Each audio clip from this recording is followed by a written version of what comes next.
Continuando con el tema que comentamos ayer con esta persona, que ella jura, perjura, insiste en que la iglesia está usurpada. Entonces yo digo que esto ya es la novela de los usurpación, así que vamos viendo si podemos ponerle un epílogo a esta novela. Um, esta vez, aunque sé que es difícil o imposible, intentaré convencerla, es decir, procuraré, Dios mediante, explicar las cosas de tal modo que ojalá que si yo tengo la razón, usted logre captar la idea o lo que es lo mismo adecuar la cosa que yo le voy a presentar con su inteligencia para que tenga verdad. Ahora, un punto importante aquí es, yo siempre he dicho que no me crean a mí no me crean. Tienen que investigar por ustedes mismos porque cuando ustedes se presenten ante Dios no van a poder decir, es que el Evo este me engañó. No, espérame, ¿cómo que me engañó y me dio a comer de la encíclica envenenada? Pues, muy tu asunto por comerla.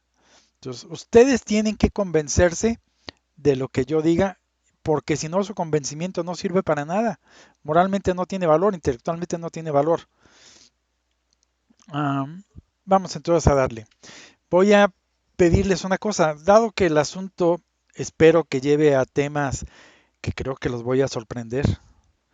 Creo que mencionaré un par de cosas que muy pocos, a lo mejor gente como el señor Vélez o como yo, pudiera ser que lo conozcan o que me amplíen o me corrijan si estoy en lo correcto, pero incluso para los teólogos, por llamarlos de algún modo que yo he conocido, hay un par de temas por aquí que saldrán en este video que son desconocidos. Espero que se queden. Estos van más bien al final. Aguanten vara, quédense a ver todo. Este, espero que les resulte interesante. Tráiganse las palomitas, dispónganse de un buen rato para ver esto. Si no, ojalá que no lo vean en episodios porque van a perder el hilo del razonamiento, del tren de ideas de lo que se vaya manejando aquí. Empezamos como siempre con la objeción de una lectora. Dice, procuraré ponerlo en su tono. ¿Qué parte del concepto de usurpación no terminamos de entender? Si a Juanito le usurpan la casa, pues los usurpadores van y hacen y deshacen dentro de la casa todo lo que se les pegue la gana sin el expreso permiso de Juan. Y nadie los detiene, porque así son y obran los usurpadores. Lo mismo, lo que han usurpado el gobierno de la iglesia ostentan la autoridad sin tenerla, por supuesto, pero al obrar sin que nadie pueda obstaculizarlos, la poseen de cierta manera. Ni Dios mismo los obstaculiza, fíjese usted. Este punto es muy importante, este de ni Dios mismo los obstaculiza, y merece un punto que voy a recalcar mucho más adelante. Y todavía es una segunda objeción de esta persona.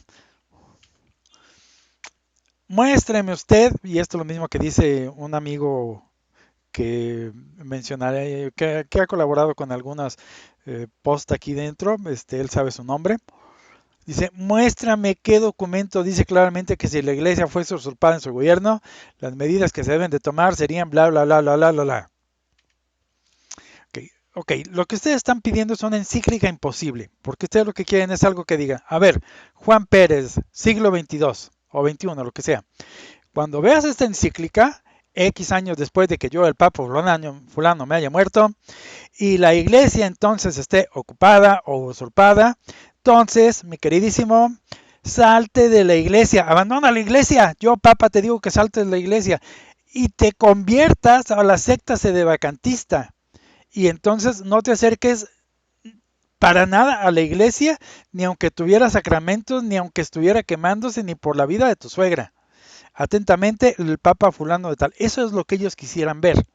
Eso es lo que ustedes quisieran que les dijeran así de claro. ¿Hay modo que Dios se los diga? No, señores, no hay modo que Dios se los diga. Y más adelante les diré por qué. Ahora, este mismo asunto de la usurpación, a mí ya me costó un amigo al que un día, este amigo acepta, o ya, llamémosle amigo, este amigo, bueno, sí, este amigo, y yo diría incluso para ciertas cosas o en muchas cosas o quizás en casi todo, este buen amigo dice, acepto que la iglesia estuvo usurpada, los musulmanes y los judíos y todo el mundo la usurpó. Y es hasta ahí se queda, dice que la iglesia está usurpada, lo mismo que esta persona, dice que la iglesia está usurpada y por lo tanto esos que lo usurparon hacen y deshacen con la iglesia como será y pabilo. Okay. el asunto se vino para abajo, o el asunto se complicó cuando yo le pregunté a mi amigo, oye, ¿los usurpadores son amigos o enemigos? ¿Ok? Solo tienes dos opciones, o son amigos o son enemigos. Si son amigos los usurpadores, ¿para qué le hacemos de jamón? Es decir, si son pasables, si bueno, no están tan mal, bueno, podemos sobrellevarlos, los aguantamos, igual que aguantamos aquí al gobierno de México, que sabemos que lo fue usurpado y bla, bla, bla, bla, pues está bien, lo aguantamos, no pasa nada.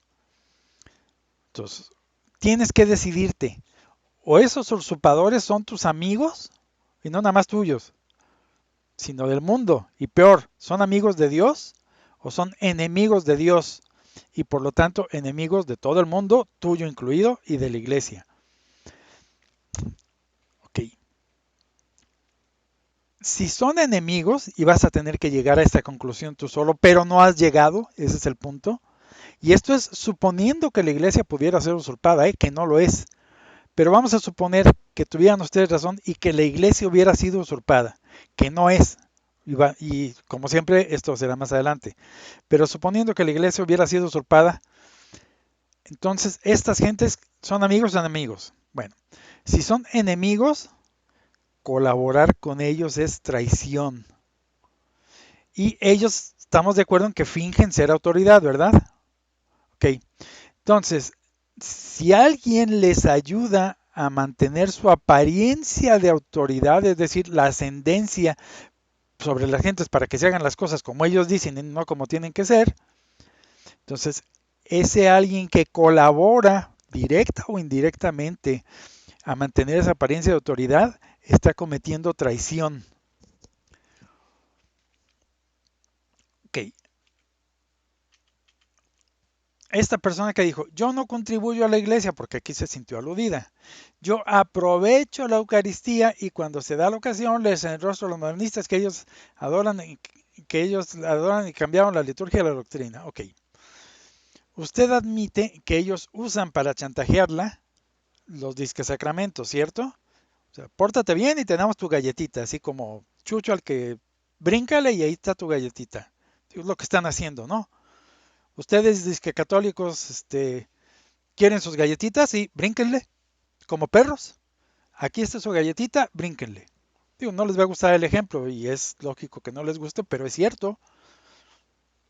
Según eso, según eso, ellos usan los sacramentos para chantajear a ustedes. Lo mismo hacen los fraters, ¿eh? Ya he sabido de casos en que si eres adevacantista no te doy los sacramentos. Pues eso es chantaje. Entonces, admite usted que ellos están usando los sacramentos como rehenes.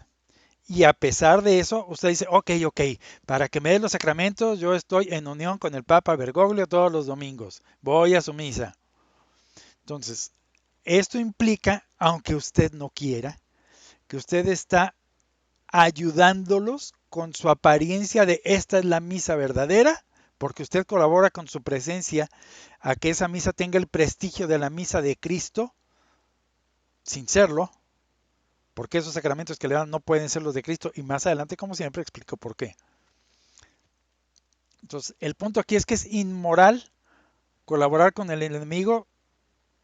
¿Por qué? Porque es inmoral hacer un mal para obtener un bien. Es inmoral. Esto lo dice cualquier moral católica. Y usted dice que no, que es moral hacerlo. Okay.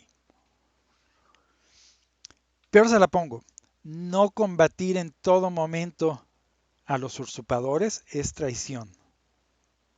Y contribuir a su sostenimiento, ya sea moral o de prestigio o material, es traición. Ahora bien, estas gentes a quienes son traidoras, a Dios. Entonces, contribuir con su sostenimiento es traicionar a Dios. Usted decida. O con Dios o contra Dios. Digo, Dios mismo lo puso. No me diga a mí que yo estoy fastidiando las palabras de Cristo. Cristo fue muy claro. O conmigo o contra mí. O recogen conmigo o desparraman. ¿Qué prefiere usted? ¿Hacerles el caldo gordo a los usurpadores estos, suponiendo que hubieran podido usurpar la iglesia, que no lo han hecho? Porque no hay modo que lo hagan. Y se la voy a poner todavía peor. En tiempo de guerra, colaborar con el enemigo es alta traición a la patria. ¿Con qué se paga esa alta traición? ¿Cuál es el precio? Un tribunal cómo juzga, y un tribunal sumario, ¿eh? Ni siquiera se abre un proceso como tal. Ahí son los juicios sumarios. ¿Con qué se paga la traición?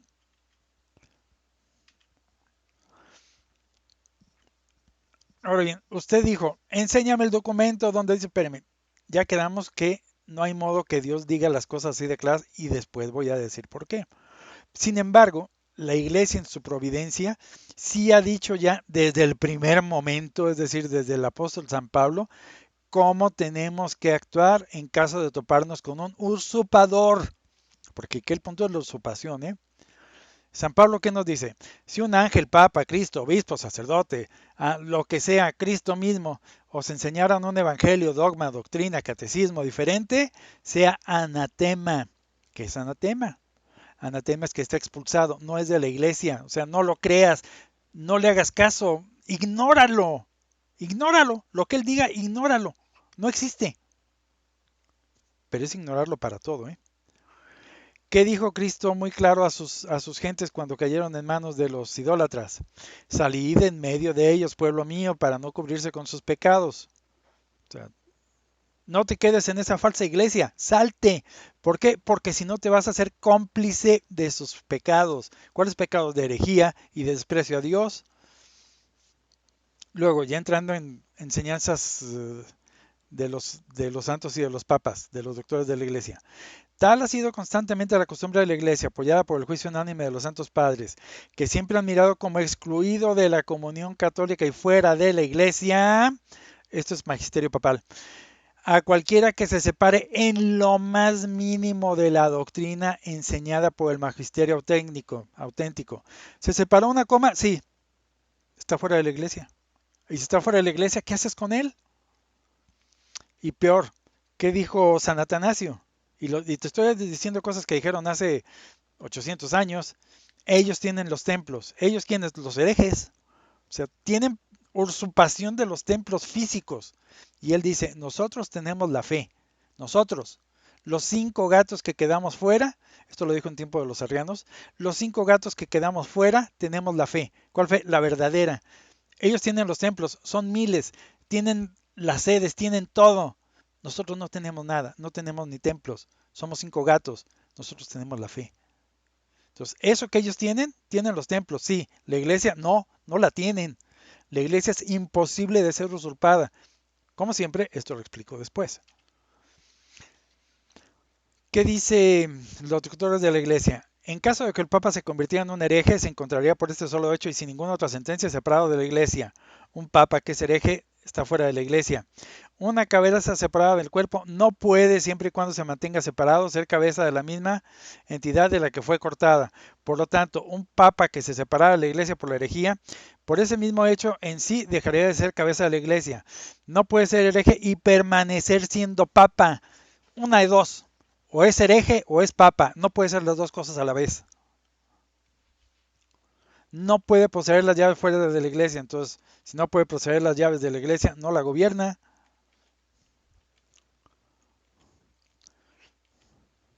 Muéstrame qué documento dice. Ok, te acabo de mostrar un montón. Si tú no habías llegado a esto, significa que tú has sido negligente a la hora de hacer tus disque estudios. No has estudiado lo que tendrías que haber estudiado. Te has quedado con tus propias ideas y tus ideas te dicen, yo creo que esto es así. Pues no, no es así. El magisterio de la iglesia dice muy padre, dice muy claro que o es papa o es hereje, no ambas cosas a la vez. O está dentro de la iglesia y es papa, o está fuera de la iglesia y es hereje. Punto. No tiene vuelta de hoja. Okay. Vamos al asunto de por qué digo que la iglesia no puede ser usurpada. No hay modo.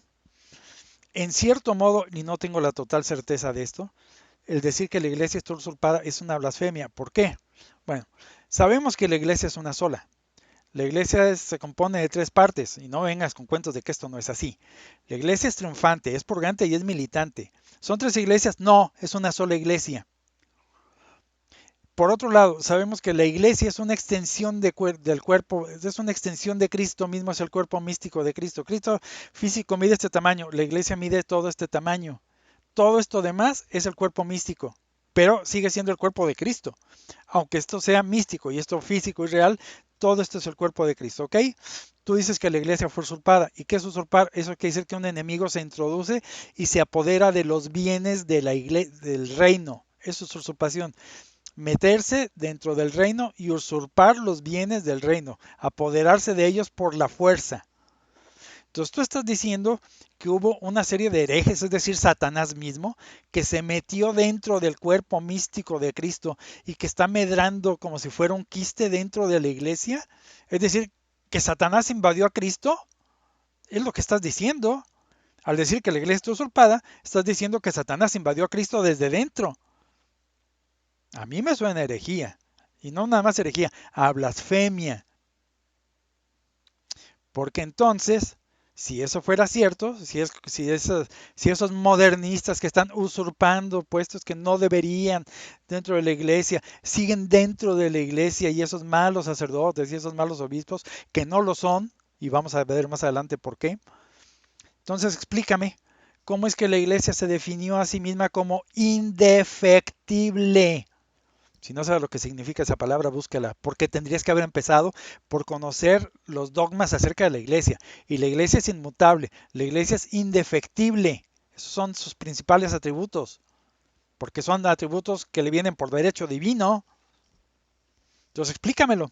Explícame cómo demonios es que una iglesia que es usurpada se mantiene indefectible y además victoriosa. O sea, ¿cómo es que si la iglesia es una sola, la triunfante, purgante y murgante, triunfante, purgante y militante, significa que si ahorita invadieron la purgante, en principio ya están metidos en la iglesia triunfante, Satanás está en el cielo. Satanás está en el cielo, es lo que tú estás afirmando, porque la iglesia es una sola. Entonces, sigue diciendo, tú sigues diciendo que está usurpada, sí, muy tu asunto. Yo no me atrevería a decirle a Dios, oye Dios, te ganó el enemigo. Te invadió, se metió por dentro de ti, te invadió como un cáncer. Porque si lo invadió una vez, va a terminar por reproducirse y llenarlo. Una enfermedad tiende a llenarlo todo, ¿cierto? Hasta que te mata. Porque lo que termina en la enfermedad es la muerte, ¿no? Entonces, si el modernismo es un cáncer dentro de la iglesia, ¿quieres decir entonces que la iglesia va a morir por el cáncer del modernismo? ¿Y te dices católica? Yo que tú no lo diría. Me ahorraría ese problema con Dios para el juicio final. Entonces, si ya quedamos que la iglesia no puede ser usurpada, obviamente algo está pasando, porque tú sigues diciendo, espérame, yo sigo viendo que estos señores hacen y deshacen. Sí, sí es cierto, hacen y deshacen. Y Dios no los limita, sí, sí es cierto, Dios no los limita. Explícamelo, voy para allá. Pero obviamente que entonces no es usurpada. Entonces, ¿qué es? Vamos para allá, pero no es usurpada. Entonces, ¿qué nos dijo una vez el gran Sherlock Holmes? Dijo, una vez descartado lo imposible, lo que queda, por improbable que parezca, debe ser la verdad. Que ya descartamos que es usurpación. Tú dices, oye, pero de todos modos ahí está pasando algo. Sí, se está pasando algo. Eso es cierto. Vamos a ver qué sucede. Pero no es usurpación. Y aquí necesitamos hacer un pequeño paréntesis. ¿Qué es lo que yo tengo años ya a estas alturas diciéndole a los católicos que yo me topo o los que intentamos ser católicos porque yo estoy dentro de ellos? Señores, tenemos que usar la filosofía. Tenemos que irnos a la última verdad y a las últimas consecuencias de las cosas. Tenemos que irnos a la metafísica de las cosas. Necesitamos la filosofía, necesitamos la metafísica para de algún modo podernos librar de todas estas tinieblas que nos han metido el modernismo, en los cuales todos nosotros hemos vivido toda la vida pensando que éramos católicos, siendo eso una mentira. Entonces necesitamos entender qué es realmente el catolicismo en lo esencial. Y usted necesita entenderlo más, y también mi amigo, si es que está viendo esto. Y sí, te lo digo a ti. La raíz sin la cual no, la iglesia, no, el asunto de la iglesia no es que sea que tenga la misa fraterna, no son las devociones, no son los milagros, no es ni siquiera el bautismo para ser miembro parte de la iglesia, no son los sacramentos, esos que según tú mantienen como si fueran rehenes. Y la iglesia, hasta la iglesia misma, lo esencial de un católico, lo esencial del catolicismo, el mensaje principal del evangelio es: yo soy tu Dios y tú me tienes que creer a mí. Eso es lo principal del catolicismo. ¿Por qué se salvaron Moisés, Isaac, Abraham y todos los demás? Dios le dijo a Isaac, sacrifícame a tu hijo. yo te lo sacrifico. ¿De qué tamaño quieres que sea la espada con la que se la clave? O sea, no dijo, espérame. ¿Cómo que quieres que me...? No, no. Le dijo, ¿de qué tamaño quieres que le clave una espada? Y yo se la clavo. O sea, lo esencial del católico es creerle a Dios. Y Dios en sus tiempos ha hablado por muchas voces. Desde que Cristo fundó la iglesia y la dejó a cargo, esto se traduce en lo que decíamos ayer. Si la iglesia te dice que esto es negro, aunque tú lo ves blanco, es negro. Punto. Tú estás diciendo, yo estoy viendo que está usurpada. No, no está usurpada, ya quedamos que no. ¿Por qué? Porque eso te conduce a una contradicción. ¿Cuál contradicción? Que la usurpación conduciría a la muerte de la iglesia. Pues es obvio, es una enfermedad, conduciría a su muerte. Lo cual es imposible. Entonces tú estás mal. No has querido razonar hasta llegar a lo esencial. Te topaste con esa contradicción y preferiste hacer a un lado la contradicción y quedarte con tu idea. La iglesia está usurpada. Porque es lo evidente. No, no es así. No razonaste, no le rascaste al asunto, porque no has querido entender qué es lo esencial del catolicismo. Y lo esencial del catolicismo, llenados por este razonamiento, es creer los dogmas. Eso es lo esencial del catolicismo. Lo esencial del catolicismo no son los sacramentos, no son las misas, no es ni el rosario, no es nada de eso. Lo he dicho hasta el cansancio. El buen ladrón jamás rezó un rosario, jamás fue una misa, jamás se confesó. Fue el primer santo. ¿Qué fue lo único que hizo este señor? Creyó los dogmas. ¿Cuál dogma? Tú eres Dios, tú me puedes perdonar a mí mi pecado. Tú eres Dios y tú como Dios me puedes perdonar. Eso fue lo que hizo el buen ladrón. Creyó los dogmas que tenía enfrente viviendo delante de él muriendo en la cruz. Digo, el que estaba muriendo en la cruz era Cristo, el mismo dogma personificado. Entonces, lo esencial del catolicismo no son los sacramentos. Lo esencial del catolicismo es creer los dogmas. Obviamente él tenía el deseo de todos esos sacramentos. Sí, no los pudo tener, no. Es otro asunto. Pero lo esencial, la raíz del catolicismo, sin lo cual no, es creer los dogmas. Si Dios dice que esto es negro, aunque yo lo veo blanco, es negro. Punto. Prefiero sacarme los ojos. Prefiero sacarme los ojos que creer que es blanco porque lo estoy viendo. Y no has llegado a eso. Tú no has llegado a eso. Tú has dicho, prefiero lo que me dice mi vista a lo que me dicen los dogmas. No eres digno de Dios. Entonces, para el católico es indispensable entrarle a la metafísica. En estos tiempos, obviamente. O sea, no es lo mismo el católico de hoy en día que estamos en los tiempos del anticristo, donde el engaño que Cristo nos predijo no se estaba dando en la Edad Media, que era la época precisamente en que la iglesia imperaba. Entonces, hoy en día necesitas las armas que no necesitabas en aquel entonces. Vivían en paz, digo, relativamente en paz en ese entonces, o en paz espiritual. No estaba el error campante. Hoy en día está campante el error, la herejía. ¿Qué arma necesitas? La metafísica. La esencia de lo esencia. Entonces, vamos a ver aquí las cuatro cosas que son indispensables. Y conste que todo esto es con la idea de que ojalá te pueda yo convencer de que tu problema no es que no haya una encíclica que te diga, querido católico del siglo XXII, si mañana llega un hereje a la cátedra de Pedro, por favor, salte y vete a la secta. No, espérame, eso jamás sucederá.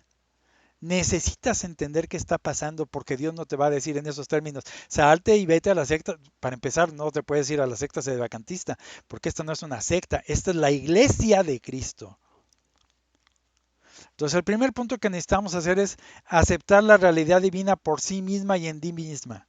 Es decir, existe un Dios y ese Dios creó todo. O sea, tú no existes.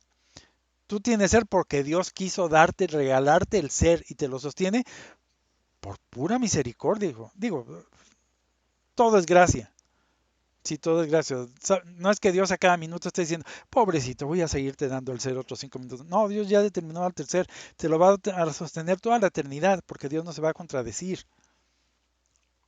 Pero necesitas aceptar la realidad divina por sí misma y en sí misma. Segundo, ¿ya aceptaste la realidad divina? Sí.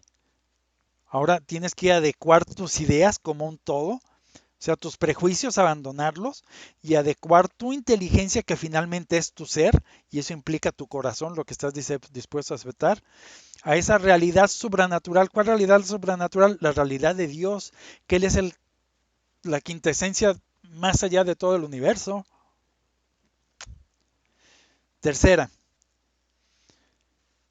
y este punto es muy importante porque aquí es donde muchos se pierden.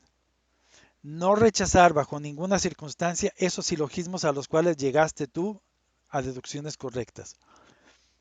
Tú aquí dudaste, dijiste, mis ojos me dicen que Bergoglio y todos los demás herejes hacen y deshacen. Lo creo, le creo a mis ojos. Cristo fue muy claro. Si tu ojo te trae oscuridad, sácatelo. Tú dices, no, yo quiero mis ojos, quiero seguir viendo esa oscuridad que le da Bergoglio a la iglesia. No, no es Bergoglio, no le da ninguna oscuridad a la iglesia. Pues es imposible que la iglesia esté usurpada, ya quedamos por qué.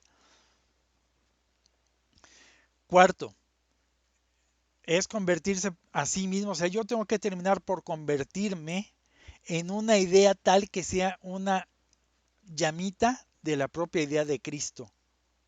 No puede ser que yo llama sea diferente a la llama de la cual vengo. Y Cristo es la fuente de los dogmas. No es posible que subsista en mí ni una sola idea que fuera contraria a las ideas de Cristo. Y Cristo dijo muy claro, las puertas del infierno no prevalecerán bajo ningún momento y por ninguna razón sobre mi iglesia. Tú estás diciendo que prevalecieron. Entonces tienes que abandonar ese modo de ser. Tienes que convertirte a ti mismo en un dogma viviente. Porque si no, el ser que Dios creó en ti va a estar desperdiciado. ¿Por qué? Porque tu ser tiene que ser una continuación de la inteligencia divina. Mientras tú quieras aferrarte a tu propia inteligencia y decir, yo veo que estamos usurpados, estamos usurpados, estamos usurpados, no caminarás con Cristo, desparramarás. Porque no estás completando en ti los dogmas que Cristo pensó como parte de la completitud de la inteligencia y de la persona humana necesariamente. O sea, no hay modo que te desarrolles como persona si no crees los dogmas. Ok. Estamos entonces hablando de la usurpación de la iglesia. Tú dices que es usurpada, yo digo que no. ¿Dónde quedó la falacia? Fíjate, ya demostramos que aquí hay un error en algún lugar en tu silogismo. En algún lado tienes un error. Vamos a ver si lo podemos encontrar.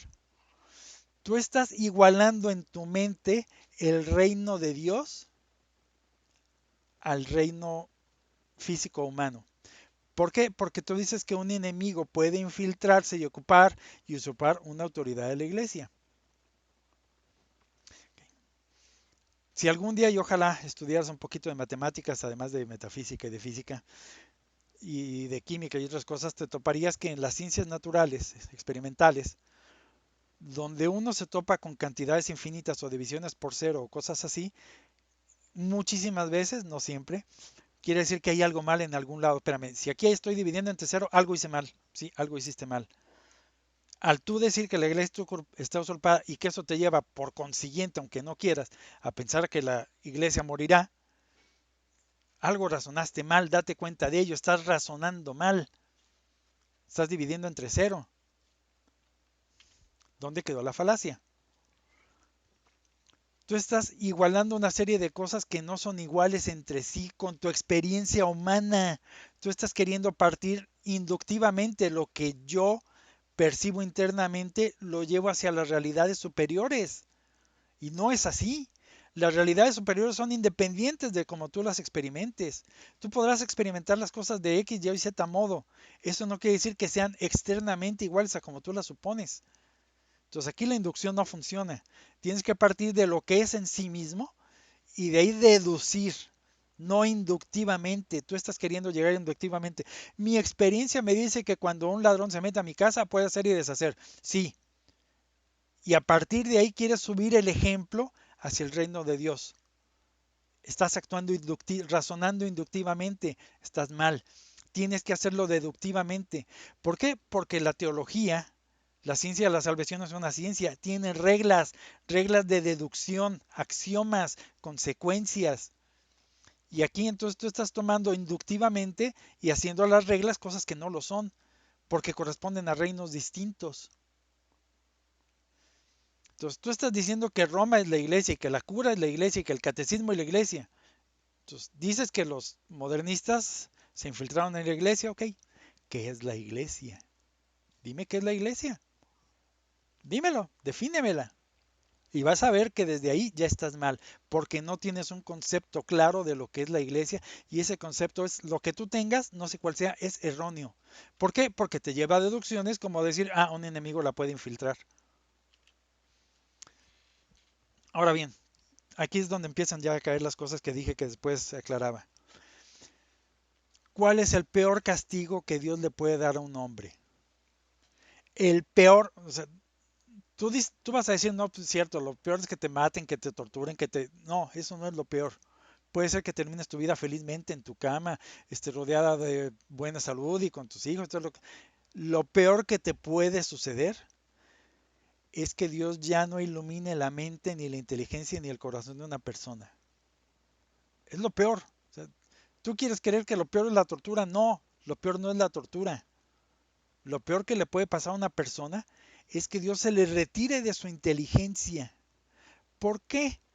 Porque toda persona abandonada a sí misma va a terminar necesariamente en el infierno, en la peor de las torturas. Y si Dios se le retira a una persona, es porque esta persona ya no quiso saber de Dios. Cuando ¿Qué fue lo primero que Cristo nos dice? El que quiera venir en pos de mí, niéguese a sí mismo, tira tus ideas. Tú te aferras a tu idea de yo estoy viendo que la iglesia está usurpada y no quiero dejar esa idea. Tírala, te va a condenar, suéltala como clavo caliente, esa idea te va a condenar. La iglesia no puede ser usurpada, estás mal. Porque entonces tú estás diciendo que eso que tú estás viendo que está usurpada es la iglesia. No, eso no es la iglesia. Ya desde ahí estás mal. Y dado que tú te estás aferrando a tu propia idea, Dios no puede llegar con su idea, porque ya quedamos que no todos quieren salvarse, para sustituirla por la idea correcta, que es la de Dios. Y por lo tanto, tú te vas a quedar así enano como persona, porque tu inteligencia no va a crecer, porque la inteligencia solo crece con los dogmas, por más que digan que somos cuadrados con los dogmas que limitan la mente, no, al contrario, los dogmas liberan la mente de las ataduras del amor propio. Porque prefiero creerle a Dios que prefiero que creerme a mí mismo. Tú te estás creyendo a mí mismo. ¿Por qué estoy tan seguro que es el peor castigo que Dios le puede dar a alguien?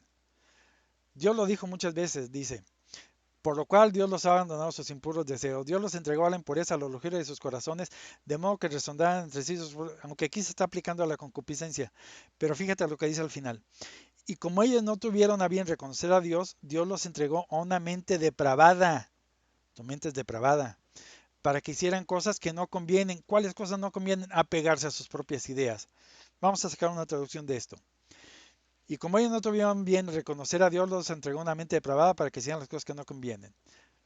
Y como ellos no tuvieron a bien creer ciegamente los dogmas, Dios los entregó a sus propias ideas, les soltó las riendas del crean lo que se les hinche su regalada gana, para que siguieran creyendo las ideas que los llevarán a condenarse.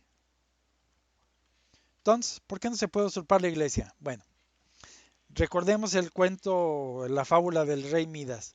El rey Midas quiso decir que todo lo que yo toque sea oro. Ok, se lo concedieron. Después de horas de estar feliz de la vida convirtiendo en oro su silla, su mesa, todo lo que tocaba se iba haciendo oro. Quiso comer, agarró un plato de comida, se le hizo oro. Quiso beber, agarró un vaso de agua, se le hizo oro. No podía comer ni beber. Entonces, este señor terminó por no poder agarrar aquello que amaba.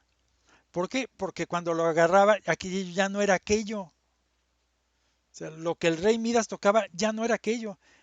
Aquellas uvas que agarró ya no eran uvas, eran oro. Entonces, date cuenta del punto. El punto es que él creía poder agarrar las uvas, no las agarraba, agarraba oro. Oye, yo lo estoy viendo, está agarrando. No, no agarra uvas, agarra oro. No se puede tragar el oro. Entonces no podía tocar las cosas por sí mismas.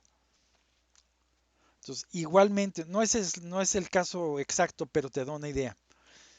Para que tú puedas tocar o agarrar aquello, primero tienes que poderlo tocar por sí mismo y manteniendo el ser de lo que es. Si te pasa lo que al Red Midas, que al tocarlo aquello pierde el ser, no agarraste nada. Entonces, para que alguien pueda tocar la sede de Pedro, para que por tocar no quiere decir hacerle así, quiero decir agarrar, sostener, tenerla como propiedad. Para que alguien pueda tener la sede de Pedro, necesariamente tiene que ser católico. Necesariamente. ¿Por qué? Porque si no es católico, esa sede es solo una silla. Entonces, para que alguien pueda agarrar algo, primero lo tiene que poder agarrar. Oye, yo estoy viendo que los lobos en piel de oveja nacen y se hacen, sí, vamos para allá. Quedamos que tú tenías que buscar dentro de tu mente cuál es el sofisma, porque hay un sofisma, o sea, estás razonando mal. ¿Dónde quedó la falacia? Bueno, te lo voy a decir. ¿Qué fue lo que Cristo le dijo a Pilatos cuando en estos días escuchamos el Evangelio? Dijo, mi reino no es de este mundo. Ya desde ahí estás mal, o sea, fíjate por dónde anda tu error. Tú estás comparando una usurpación de un poder enemigo, de un reino material, al reino de Dios. Y lo estás igualando, estás diciendo esto es equivalente. Este reino material es equivalente a un reino espiritual. No lo son. Un reino material tiene sus fronteras fijas. Aquí está Hungría, aquí está Alemania en la segunda. Aquí está Hungría, aquí está Polonia, aquí está Suiza, aquí está Checoslovaquia, papá, papá, papá. ¿Esos son sus fronteras y no se mueven? No, relativamente no se mueven. Los enemigos están aquí, aquí, aquí. O sea, las fronteras de un reino son relativamente estables, inmóviles. Mientras que los elementos tangibles de un reino espiritual es distinto. Ahora bien, ¿qué tenemos en un reino tangible?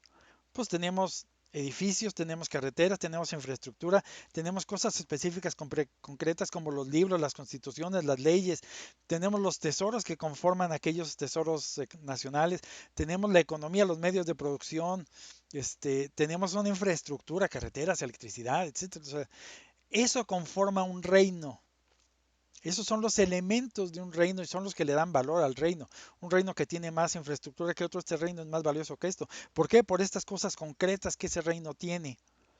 Ahora bien, el reino de Dios, y lo dijo muy claro, mi reino no es de este mundo.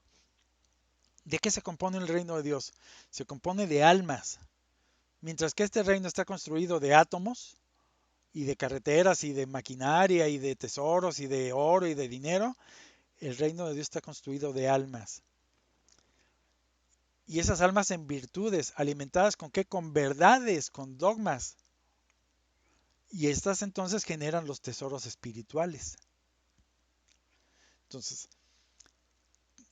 las fronteras del reino de Dios cambian cada segundo. ¿Por qué? Porque dentro de las fronteras del reino de Dios hay exclusivamente católicos. Algo que no has querido ver y este es el punto principal del cual tú no quieres hacer caso. Este es el dogma fundamental implícito de la Iglesia de Cristo. Es decir, este es el dogma de la eclesiología. En la Iglesia Católica hay exclusivamente católicos. Ese es el dogma. ¿Qué tiene de especial? Pues es una mensada. América para los americanos. Sí, eso es una mensada. América para los americanos, ¿verdad?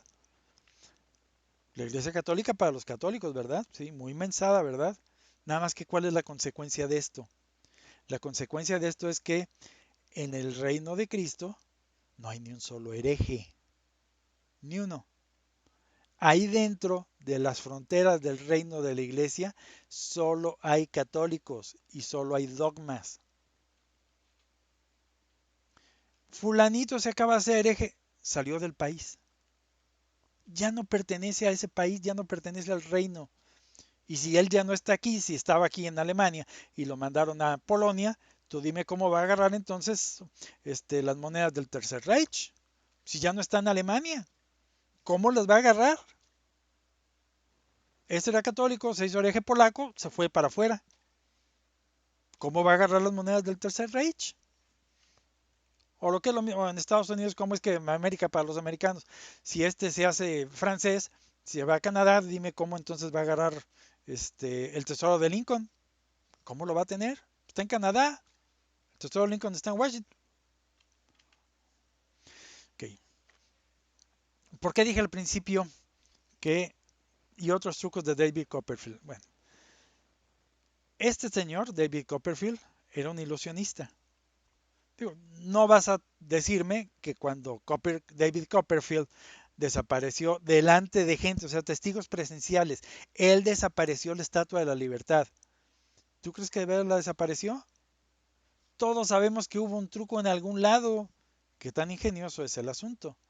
Sin embargo, y en correspondencia tú estás diciendo, yo estoy viendo que estas gentes usurparon la iglesia. Es un truco, no es tal. O sea, en el mismo caso de David Copperfield, estás viendo una ilusión. Parece que desaparece la Estatua de la Libertad. Sigue estando donde mismo. Oye, pero ya la vi que desapareció. Sí, aparentemente desapareció. Tú juras y perjuras que desapareció. Tú estuviste ahí en el acto de David Copperfield. Desapareció. Sí, sabemos. Ambos sabemos que no. La Estatua de la Libertad seguía ahí. Fue una ilusión. Ok. Aquí es donde vamos a empezar con las cosas complicadas de teología y por la razón por la cual les decía tráiganse a las palomitas. Este tema, creo yo que aquí esto es asunto que nadie menciona en los temas católicos. Y voy a mencionar algo que creo que nadie ha dicho y esto es los fusibles de Dios. Tenemos instalaciones eléctricas que son las que llenan todas las ciudades, todos los reinos, todo lo que sea. Y dependemos de eso para vivir. Si no tenemos líneas eléctricas, nuestros países hoy en día se mueren. Okay. Cristo alambró su gracia, alambró la iglesia. Y Dios, que es más inteligente que cualquier electricista, le puso fusibles. ¿Cuáles son los fusibles de los cuales se valió Dios para que no se hiciera un maldito cortocircuito dentro de su iglesia? O sea, ¿para qué son los fusibles? Para que si hace un desmadre algo en algún lado, no afecte. Queda contenido por los fusibles. Esa es la función de los fusibles. Ellos se funden y aquí no pasó nada. ¿Sale? Entonces, ¿cómo es que Dios previó estos desmadres que tú dices que ningún manual de teología ha podido atajar? No, Dios los previó. Y ayer ya dije una razón, hoy voy a dar otra. Concilio de Trento, canon 11. Si alguno dijere que no se requiere en los ministros cuando celebran y confían en los sacramentos, intención de hacer por lo menos lo mismo que hace la iglesia, si es comulgado. Primera traducción. Para que un sacramento sea sacramento, requiere por lo menos la intención de parte del ministro de hacer lo que hace la iglesia. Segunda traducción. Si un ministro, sea verdadero o ficticio, entre comillas, no tiene la intención de hacer al menos lo que la iglesia hace, no hay sacramento. Ahí está el fusible de Dios. ¿Cómo crees que se han evitado, Dios se ha evitado muchísimos sacrilegios en su persona? ¿Por qué? Muy sencillo. Esos disque ministros que terminan por venderse a Lutero o lo que es lo mismo a Satanás, no tienen ya la intención de hacer lo que la iglesia hace. Oye, yo estoy viendo que celebran la misa. No, no es misa. ¿Por qué? Porque no tienen la intención. Entonces, esos sacramentos que tú dices que mantienen como rehenes, no lo son. ¿Por qué? Porque no tienen la intención. Y si no tienen la intención, no son sacramentos. Ya empieza a caerte claro. O sea, fíjate todos los errores que tenía tu investigación. No investigaste cuál es la esencia de la iglesia. No investigaste si Dios había puesto salvaguardas. No investigaste si Dios había puesto algunos avisos a sus profetas. No investigaste si había magisterio al respecto. Te quedaste con tu idea y dijiste, quiero una encíclica que me diga que cuando llegue un papa tipo Bergoglio, yo me vaya a la secta. No, ya quedamos que eso no va a existir. ¿Por qué? Porque Dios ya puso sus previsiones para los inteligentes que las quieran ver. ¿Me estoy diciendo inteligente al mismo? No. Estoy diciendo que Dios es el inteligente y Él ya previó cómo que no sucedan todos esos desmanes que tú dices que suceden. Entonces, primer, primer salvaguarda o fusible de Dios. Si no tienen la intención de hacer lo que la iglesia hace, no hay sacramento. Ahora bien, tú dime, ¿quién es la iglesia? Cristo. Entonces, si alguien no tiene la intención de hacer lo que Cristo hace, no hay sacramento. Punto. ¿Y qué sucede en el corazón del hombre? Que cuando una persona ya se apega a sí mismo y Dios lo abandona a sus propias ideas, esa persona termina por hacerse un ídolo de sí mismo. Eso ya lo vimos muy claro. Se convierte en su propio Dios. Esa persona ya no tiene intención de hacer lo que la iglesia hace. Sí, ahí entran una serie de cuestiones canónicas, sí, no nos vamos a meter ahorita en eso. ¿Esos detalles son importantes? Sí, sí son importantes, pero prevalece el principio general. Si no hay intención, no hay sacramentos. Lo que podríamos discutir en un momento dado es si en este sacramento específico, con este fulano específico, en esta circunstancia específica, tuvo o no intención de hacer, sí, ya lo discutiríamos. Ok, ahora bien, ¿qué es un santo y seña? Que esta frase viene de la Edad Media y los que son de España lo saben. Es una especie de clave secreta que comparten entre una serie de gentes, entre un grupo, para entrar y salir de las ciudades. Daban el santo y la seña y entraban o salían. Eran reconocidos como amigos y los que no lo sabían eran enemigos. ¿Qué nos dice el apóstol San Juan? Dice el apóstol San Juan, salieron de entre nosotros, pero no eran de entre nosotros, pues hubieran permanecido en la verdad si hubieran sido de nosotros. Entonces, los 5 gatos que quedan dentro de la Iglesia Católica tienen una serie de santos y señas específicos que los distinguen de quién, de los herejes. Voy a mencionar algunas de esas pocas santos y señas. Algunas contraseñas católicas comunes. Los católicos que creemos en la Iglesia de Cristo, creemos que el Papa es infalible en todo lo que atañe a dogma y moral y a la salvación. Creemos que la misma Iglesia es infalible en lo que atañe a la salvación. Esto no lo creen los herejes. O sea, esto es contraseña. ¿Cómo me identifico yo con otro católico? ¿Tú crees que el Papa es hereje? No, el Papa no puede. Ah, eres de los míos. Y ahí les va una que no les va a gustar a muchos. Dios es el ser intransigente por excelencia. No hay nadie más intransigente que Dios. Bendito sea Dios por su intransigencia. Voy a darles algunas por las cuales los herejes se reconocen entre sí como herejes. O sea, lo contrario. Los herejes dicen, dejen de hacerle el caldo gordo a Roma celebrando las reuniones de la palabra y de la cena del Señor los domingos. La adoración dominical no es bíblica, todos los textos se refieren a que debe ser el sábado. Entonces, cuando alguien que ayer fue católico y hoy es hereje, termina por caer en la herejía, termina por perder esas ideas que le dio quién, la idea católica. Y la idea católica es la que dijo, señores, los domingos es el día de adoración del Señor. Los protestantes terminan por abandonar esa idea. ¿Por qué? Porque quieren darle en la madre a todo lo que dijo la Iglesia Católica, quieren regresar a sus puras raíces bíblicas y entonces terminan por decir que los sábados es el día del Señor. La asunción de la Virgen no es bíblica, no viene de ningún lado. Todo protestante dice eso. Y los católicos sabemos que aunque no esté en la Biblia, es dogma. Y esto es muy importante. Aunque no haya ni una sola frase así específica, concreta, como tú quieres tu encíclica, dime qué hacer en caso de sedevacantismo, no hay ni una sola encíclica, digo, ni un solo versículo del Evangelio, ni nada, que te diga específicamente así, la Virgen fue asunta en cuerpo y alma el tercer o cuarto día de su muerte. No lo hay. Así, concreto, no.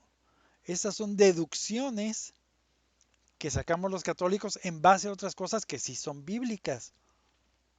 Pero son deducciones y es dogma. Y es dogma decretado por la iglesia. A ver, el punto, que te quede claro. Hay cosas que no están explícitamente claras en la Biblia, como lo de la adoración dominical o lo de la Asunción de la Virgen. y sin embargo son verdades de fe indispensables para salvarse. Déjenme decirles algo. Yo toda la vida tuve pleitos con el asunto que tenían acerca de que la creación del mundo, que el Big Bang y bla, bla, bla, bla. Y yo decía, estos pobres tipos que dicen que el mundo tiene millones, tan idiotas, el mundo no tiene millones de años, tiene miles de años nada más. Y sin embargo me rebatían en la cara, me embarraban en la cara. Mira, la prueba del carbono 14 dice que tiene tantos millones, la degradación del carbono, su periodo, bla, bla, bla, bla, bla. Sí, podrá ser cierto. Eso no cambiaba mi convicción interna de que estaba falso. Y aquí viene lo interesante. Un día me topé en internet con alguien que había reproducido una foto de un libro que nunca supe de qué libro era. Digo, sí lo supe, en su momento lo supe, el tonto de yo nunca guardé la hoja. Pero había una cita de alguno de los padres de la iglesia que decía más o menos esto. Si alguien la tiene o se la sabe, se lo agradeceré infinito, porque he buscado esta cita por cielo, mar y tierra y no la encuentro. Sin embargo, esta cita es verdadera, existe. O sea, no es invento mío. Lo vi en un libro de patrística. Dice, más o menos, Dios creó el universo nuevo y viejo a la vez, joven y antiguo al mismo tiempo. Pues aunque lo creó hace solo 4.000 años, digo, no me acuerdo si decía 4.000 o 5.000 o 6.000, lo creó a él, al universo, con todas las edades ya incluidas en él. Es decir, algún patriarca de la iglesia creía que cuando Dios hizo al mundo, hace 4.000 años, por decir un número, lo hizo con los millones de años ya integrado en los cálculos. Y yo siempre pensé, pero era simplemente una idea mía, de que Dios tenía tal sentido del humor que el día de mañana que se topara con ese ateo que decía que el universo tenía millones de años y que había nacido el Big Bang, Dios le va a decir por la cara, mira, te vacilé, se le iba a embarrar por la cara, lo creé hace 4.000 años, con la antigüedad incluida, sopenco, soy Dios, puedo hacerlo. Entonces, yo tengo la certeza de que hay algunas cosas que Dios las hace de un modo tal que el que quiera, como ya vimos, mantenerse en sus propias ideas pecaminosas, se va a mantener. Dios no le va a poner la evidencia frontal de frente para obligarlo a cambiar de idea. Sí la va a poner la idea frontal de frente, sí, de un modo tal que si el otro quiere, se mantenga apegado a sus tonterías. Ok, aquí voy a decir algo que para algunos podría ser que estemos llegando a la teología ficción o a la teología experimental, porque aquí estoy ya llegando a cosas que si bien no están explícitas dentro del, digo, sí están explícitas y tengo bases para decirlo, pero las consecuencias de ellos en última instancia, alguno va a decir, oye, espérame, esto ya está muy jalado de los cabellos, eso es teología ficción, puede que no.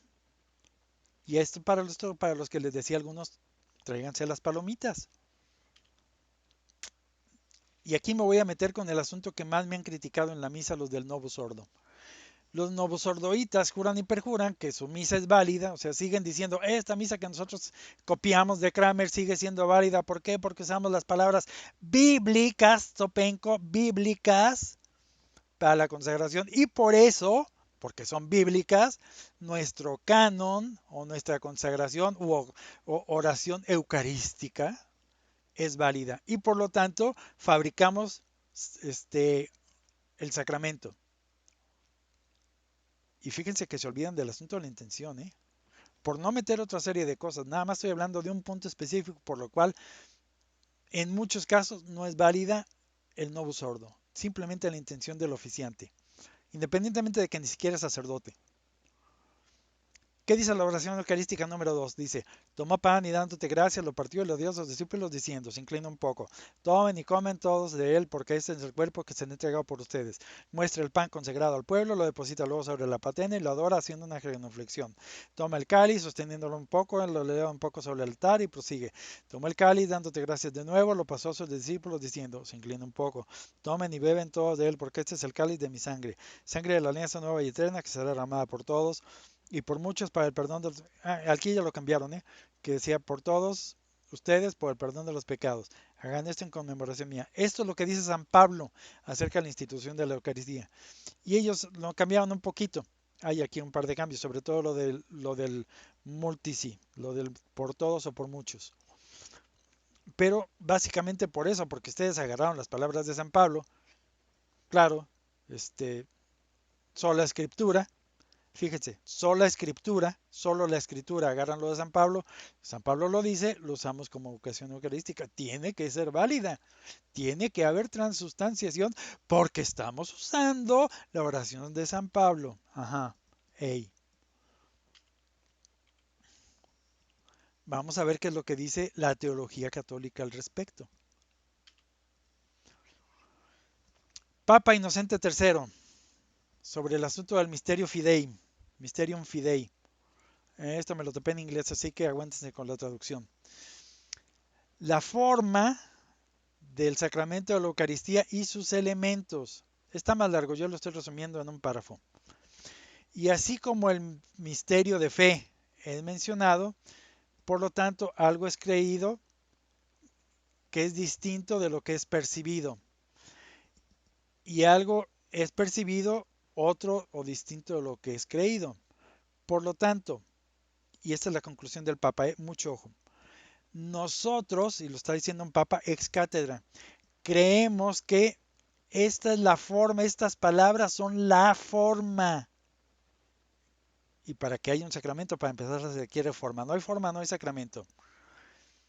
Como se encuentra en el canon, ¿en cuál canon? En el que siempre hubo, solo ha habido un canon en la Iglesia Católica, es el canon tridentino, los otros son variaciones, pequeñas variaciones, pero esencialmente lo mismo.